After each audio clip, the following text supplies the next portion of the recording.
বুল আক্তাব গৌসে জামান আরিফ বিল্লাহ হজরত শাহ সুফি আলহাজ খান বাহাদুর আহসানুল্লাহ ওয়ারসি রহমাতুল্লাহ আলাইয়ের লিখিত পত্র থেকে একখানা পত্র আপনাদের খেদমতে পেশ করছি। পত্র সংখ্যা 5। এই পত্রটি লিখেছেন 17/1/1917 সালে নদী বক্ষ রাত্রিকাল। আপনার প্রেম লিপির প্রতি অক্ষর প্রেম রঞ্জিত, ইহা এই ক্ষত প্রাণেও কত সুধা বরিশন করিতেছে। প্রেম যে স্বর্গীয়, তাই যাহাকে স্পর্শ করে তাহাকেই অমরত্ব দান করে। আপনি অবিনাশ, পবিত্রতার আধার। আমরা হতভাগ্য, তাই সঙ্গ লাভে বঞ্চিত। পত্রখানি পড়ি কত কি ভাবি, পূর্বস্মৃতি ঘিরিয়া ফেলে।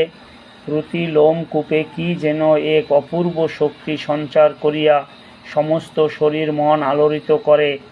আর প্রেম যে নিত্য সমস্ত শরীর তাহার সাক্ষ্য দিতে থাকে।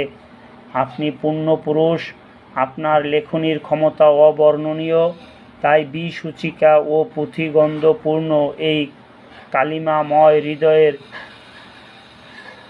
কালিমাময় হৃদয়েও ইহার অদ্ভুত প্রভাব দৃষ্ট হয়।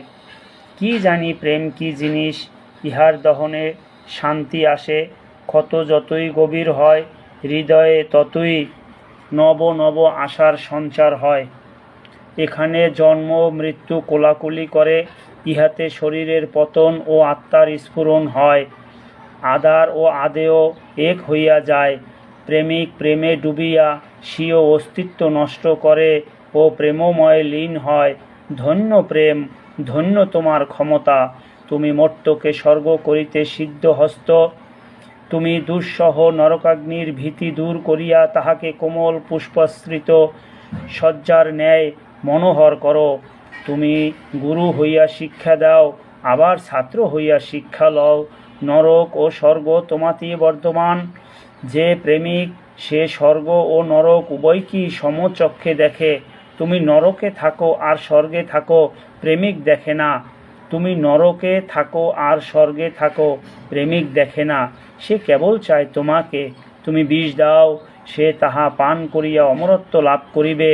আগুন জ্বালিয়া দাও, প্রেমিক তাহাতে অনিত্য দেহ ত্যাগ করিয়া তন্ময়ত্ব প্রাপ্ত হইবে।